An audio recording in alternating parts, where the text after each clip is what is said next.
A new year is upon us, so it's a great time to talk about tuning laptops. Stick around.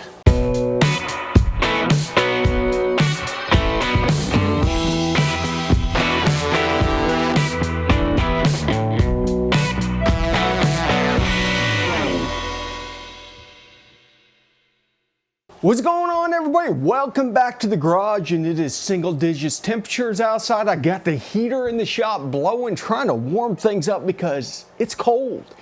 But it is a new year, which means there's new laptops coming out, and probably arguably the second most important thing besides the interface is a laptop for tuning. And there's some things that's happened in the last couple years that's really made things kind of interesting. I've got a lot of my laptops here. There's probably 4 of them that I don't have down here. I've got so many laptops, it's not even funny, even to the point where this little Dell here that my dad bought me over 20 years ago, I've done tuning on this. This was one of the laptops that I learned how to tune on. I probably still have the Grady eManage software on there. But I want to talk about kind of what you need and what I like and what's available out there. So when it comes to tuning software, a lot of this software is not very intensive, doesn't need a ton of power. You know, you don't have to go overboard. In fact, I have done videos on the past of buying the cheapest laptop, Windows laptop that I can find on Amazon, and I have tuned using $100 laptops. Now, I do not suggest doing that. I suggest spending a little more money and getting something because the process is so painful to the point where you can't data log and have the editor open at the same time. So we're not going to be talking about the cheapest stuff out there, but I'm going to talk to you about how to get a cheap laptop that's going to be great for tuning. You see behind me, I've got 2 Microsoft Surfaces. This is my old one. This is like an original or a 2nd gen Surface Pro.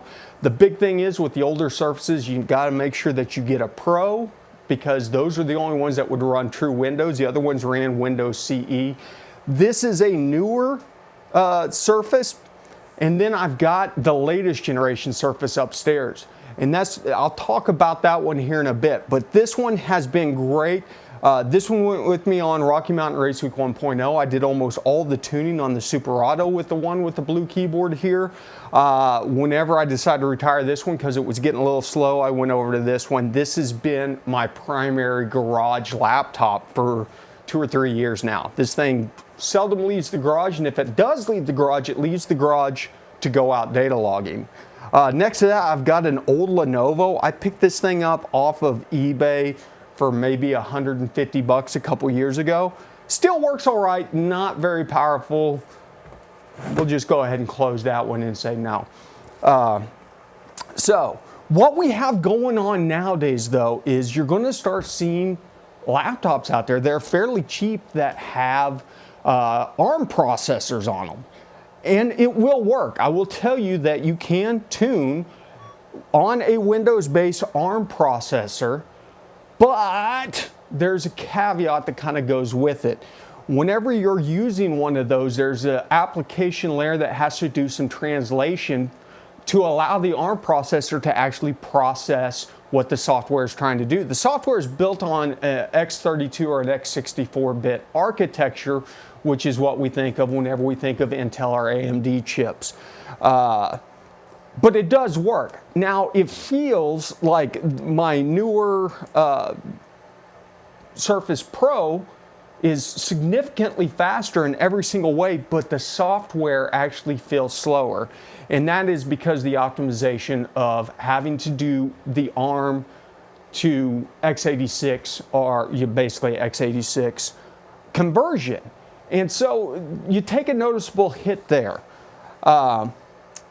So people ask me all the time, like, what's the most important thing on this stuff? And I would say probably memory, like RAM.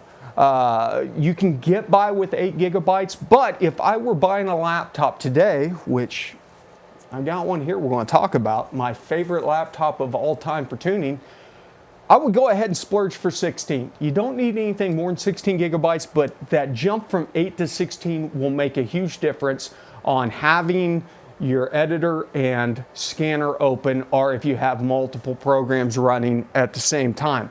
That's where the big thing is. Now, as far as the cores and all that jazz, I don't really worry about that. Anything, I mean, I could probably get HP tuners to boot up on this 22-year-old laptop. The cores are what they are.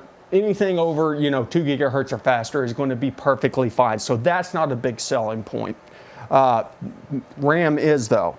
And that is what brings me to this Dell laptop. This is the 4th or 5th XPS, Dell XPS that I bought, and they're actually just killed this line off. This one is probably 3 or 4 years old. I snagged this one off of eBay for around 400, maybe 450, because it's in immaculate shape. You can find one that's probably not in good a shape for less than 400 that's still fully usable.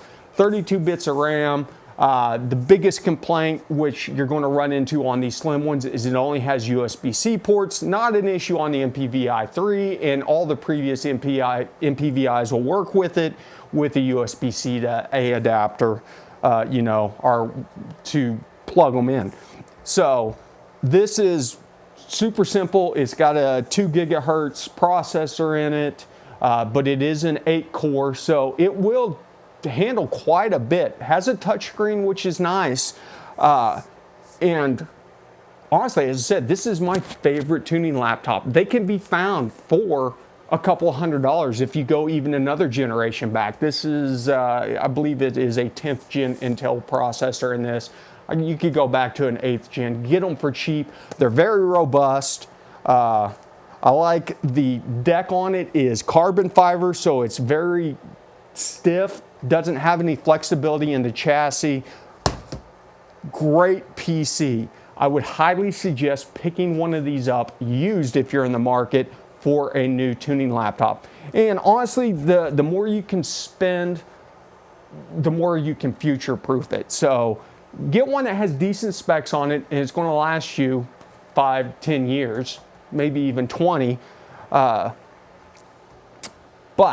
let's talk about 32-bit versus 64-bit.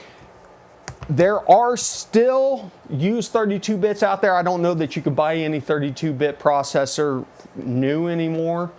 If you can, steer clear of 32-bit. You want to go 64-bit for future-proofing, and if you think about it, the processing power is exponentially more than a 32-bit because of the instruction set on it. And everything that's going to be coming out, like VCM Live, that just came out for the core ECU, is going to perform better on a 64-bit processor. So that is kind of what I wanted to talk about that one. Now, I've had some of you ask me about this. Yeah, I've got an HP Tuner sticker on an Apple. And it's not what you think. This isn't an old MacBook. This is one of the new ones. This has the M3 Max in it. This is actually what I edit my videos on. But I also run HP tuners on this.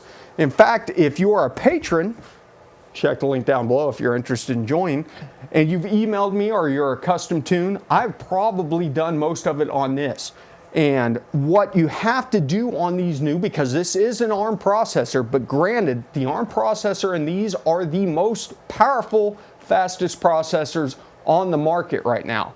You run Parallels on this. Now, I think there's a free version of Parallels that lets you run a single virtual machine on there. Essentially, it installs Windows for ARM because Microsoft released an official version to run on ARM processors.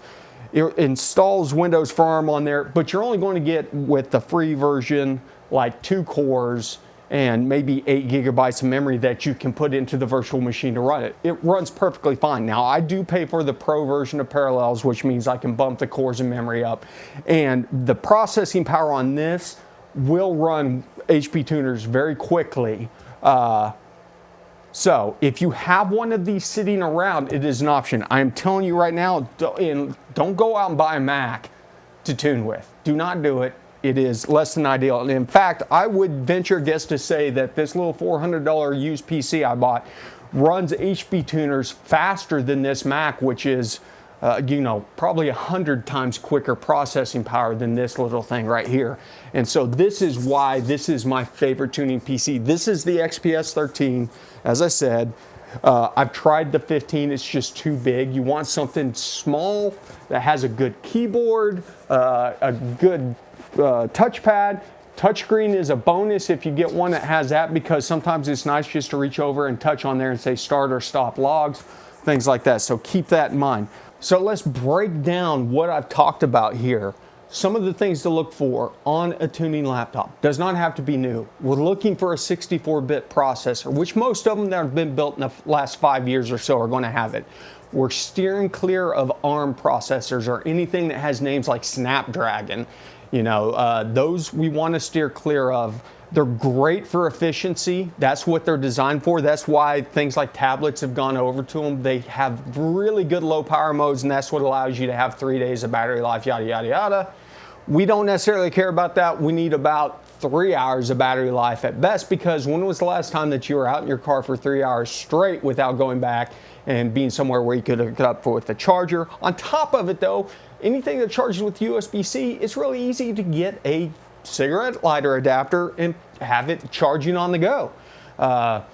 So these work great. I love these. I'm still using these to tune with. This one more so than the one with the ARM processor. That one I probably will get rid of, and if I were to go with another Surface, I would make sure and get one with a 64-bit processor. Then the critical thing, as I said, 16 gigabytes of RAM. We need more than 8. We can get by with 8, but it's worth spending a little extra money. And in the used laptop market, you're talking maybe $5 or $10 between an 8 gigabyte model and a 16 gigabyte model. On a new one, you're talking maybe 50, $100 on the high end for going with more memory. And then the last but not least is hard drive space. These files take up absolutely no space whatsoever. If it had a 256 gigabyte hard drive, if you're only tuning with it, you're never going to fill it up. Most of them that you're going to buy nowadays have at least 512, if not a terabyte of data. So that's not even really anything to think about. That being said, you can probably pick up a Surface Pro like this for $200-300. I wouldn't go far back as the first or second gen. This is probably 9th gen. I think they're on 11 now. I may have the 10th gen, but you could probably go back to like a 5th, 6th, 7th gen and meet all the check marks that you want and find one of these for dirt cheap. Just make sure that it comes with a keyboard. You don't want to have to buy that separately. They have a tendency to be super expensive. And yeah, that's pretty much it for laptops. It's simple, but it is very important when it comes to tuning. If you have any questions about these, or if you have any suggestions of your own, make sure and hit up the comments down below. If you haven't subscribed yet, what are you doing? Why are you crazy? Hit that button, hit the bell, share this video to other people that might think that it's worthwhile. I don't know. I've got so much to do. I'm going to get back to it. Thanks for stopping by the garage. Remember, ABT, always be tuning.